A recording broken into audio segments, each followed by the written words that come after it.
at this point. Once that's done, it's now time to add in any transitions or effects onto your footage. Now there's a couple of different ways to do this, whether you're going to be applying it to your main primary footage or to your B-roll overlay footage. So we'll start off with the B-roll first. So let's say that I'm talking to camera here and we want to bring up this shot that we've got there, but we don't just want it to hard cut on, we want it to animate in. So we're going to press on that clip there to open up our B-roll footage.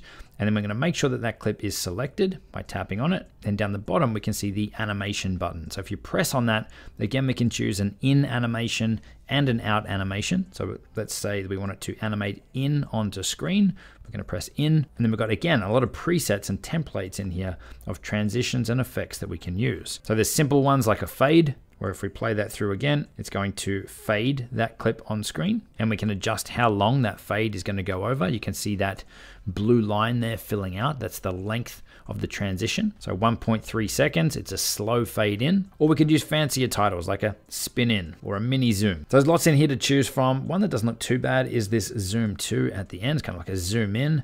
Maybe if we make it a little bit quicker, let's just see what that looks like. So we've got that subtle zoom, it's just a bit of polish instead of it just being a hard cut on. So if we hit the little tick to apply that, then that's now applied to our clip. So that's how we can add an in and out transition. There's also a different type of transition. If we come across this next clip here and I scrub through it, we can see that we've got Caleb that's opening the switch pod, putting it down, moving his hand away. There's not a lot of movement in that shot, but if we select it and come down to animation, we can choose a combo effect. There's lots of different ones in here, again, to choose from. Different types of movements we can add in. Okay, that's a bit crazy. Let's not go with that one. But something like these bounce ones here.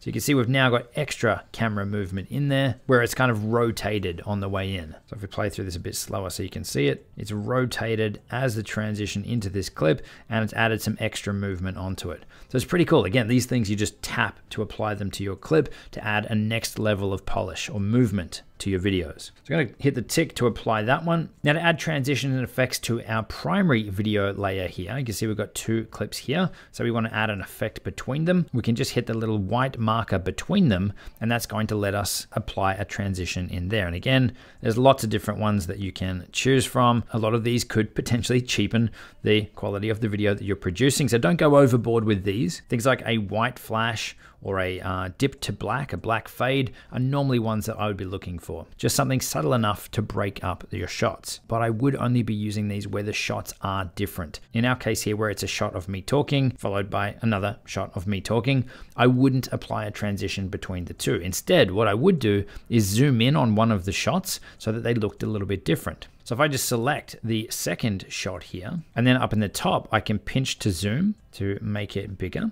So we've zoomed in on it a little bit. I then want to move it down a little bit so that the framing is still similar. Now if we scrub between them, we've got the first shot here, then where there is a cut, it's now zoomed in a little bit. So it's just changed it up a little bit for the viewers. It's a subtle effect, a subtle transition between the two instead of having a full-on fade or a flash or anything like that. So this is what we do in our YouTube videos. So that's how you can easily add and create different transitions between